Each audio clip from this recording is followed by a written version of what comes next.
Los elegidos son el resultado de una segunda hibridación en los seres humanos, una hibridación especial con más genes de los Elohim que el otro, que vino antes.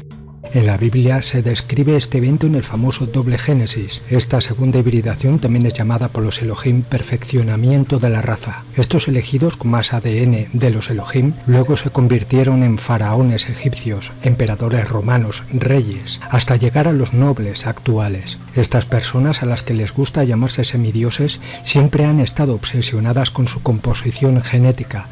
De hecho, los faraones egipcios incluso llegaron a utilizar el incesto como matrimonio entre hermanos para no diluir su sangre azul, es decir, no diluir sus genes reales. Así también para los nobles, que daban a sus hijos en matrimonio solo a personas de pura sangre azul, de pura sangre real, por tanto con ADN más parecido al de los Elohim. Incluso en la Biblia leemos que los Elohim ordenaron a los elegidos hacer matrimonios entre hermanastros para no diluir el ADN. En Génesis 20:12 leemos: además, en realidad es mi hermana, la hija de mi padre, pero no la hija de mi madre, y ella se convirtió en mi esposa. Ahora estos matrimonios consanguíneos ya no son manifiestos como en el pasado, sino que continúan más discretamente. Es sobre la base de esta sangre azul, también llamada sangre real, que los elegidos siempre han reclamado el derecho de mando y soberanía hacia otros seres humanos, diciendo expresamente que siendo ellos con más genes que dioses, o Dios, según el periodo histórico, tenían derecho a gobernar y ser servidos por toda la humanidad. De este hecho se dice comúnmente mandar por derecho divino. La hibridación significa que los Elohim alteraron un ADN ya existente para formar una población esclava, mientras que en la segunda hibridación alteraron el ADN para formar una élite de poder que podían maniobrar entre bastidores y al hacerlos esclavizar al resto de la población de manera oculta. Sobre el tema de la sangre azul, muchos de los medios de la corporación argumentan que los nobles tenían la piel muy clara, a diferencia de los plebeyos y los campesinos, que estaban continuamente expuestos al sol y no se lavaban. Y eso, por lo tanto, según la explicación del sistema, ya que la piel muy blanca de los nobles dejaba entrever bien las venas azuladas.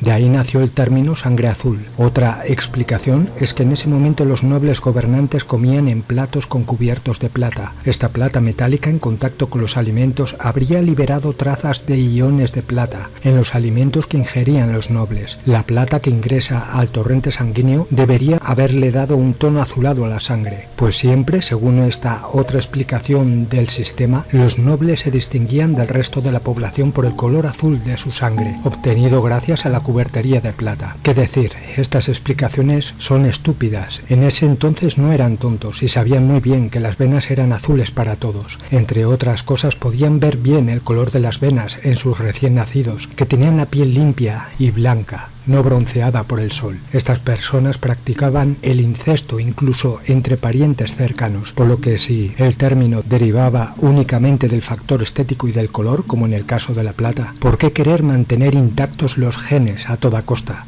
Es decir, mantener puro el ADN y la sangre hasta el punto de que sus hijos se aparen incestuosamente, haciéndolos incluso casarse entre hermanos, como en el caso de los faraones. Si esta sangre se obtenía comiendo con cubiertos de plata, habría sido suficiente para los nobles hacer que sus hijos comieran con cubiertos de plata sin recurrir al incesto. Es obvio que lo que les interesaba era mantener la genética pura de esa sangre, del ADN. Además, el término que se usó no solo fue sangre azul, sino que, como bien he explicado, también se usó el término sangre real, y este término no se puede explicar de ninguna manera con esos cuentos de hadas del sistema. Es increíble, los principales medios de comunicación siempre tienen alguna explicación loca que la masa se traga regularmente. Esta sangre azul les dio superioridad sobre los demás y por lo tanto querían y tenían que mantenerla pura. En el pasado, los elegidos, para controlar a las masas, usaban la religión del sistema. Con ella esclavizaban al humano y siempre gracias a ella conseguían matar, con la excusa de lo demoníaco, a todo aquel que tuviera un pensamiento espiritual diferente al que ordenara el sistema. Han logrado crear una población borrega y sumisa gracias a dogmas e inquisiciones. El cristianismo, por ejemplo, no es otra cosa que la religión sumeria con otros nombres, y así también todas las demás religiones, que no son otra cosa que la misma religión que Sumeria, pero con diferentes nombres.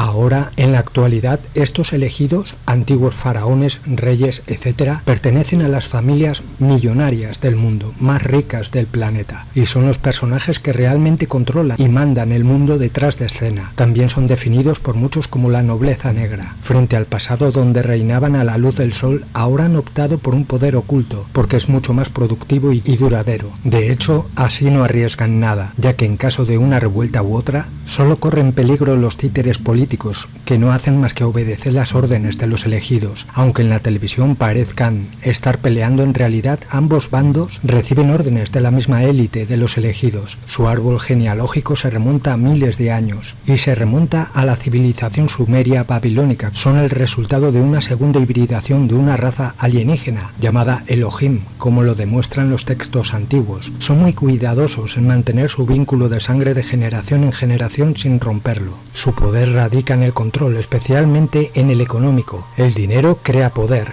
Su filosofía y lema es que son semidioses. Su control apunta a poseer y mantener todos los bancos internacionales, el sector petrolero y todos los sectores industriales y comerciales más poderosos. Tienen el control de la política, los gobiernos y los organismos estatales y paraestatales. También en organismos internacionales, primero la ONU y luego el Fondo Monetario Internacional. Pero ¿cuál es el objetivo de los elegidos? Pues crear un nuevo orden mundial, con un gobierno mundial, un banco central mundial, un ejército global y toda una red de control total sobre las masas. Obviamente ellos mismos conducen a someter al mundo a una nueva esclavitud no física, sino espiritual, y afirmar el plan que los Elohim han establecido. Este proyecto lleva milenios, pero tuvo un auge en la primera mitad del 1700 con la reunión entre el grupo de los sabios de Sion y los Rothschild, fundadores de la famosa dinastía que aún controla el sistema bancario internacional. La reunión condujo a la creación de un manifiesto, los Protocolos de los Sabios de Sion. Dividido en 24 párrafos, describe cómo subyugar y dominar al mundo con la ayuda del sistema económico. E incluso si los medios del sistema definen estos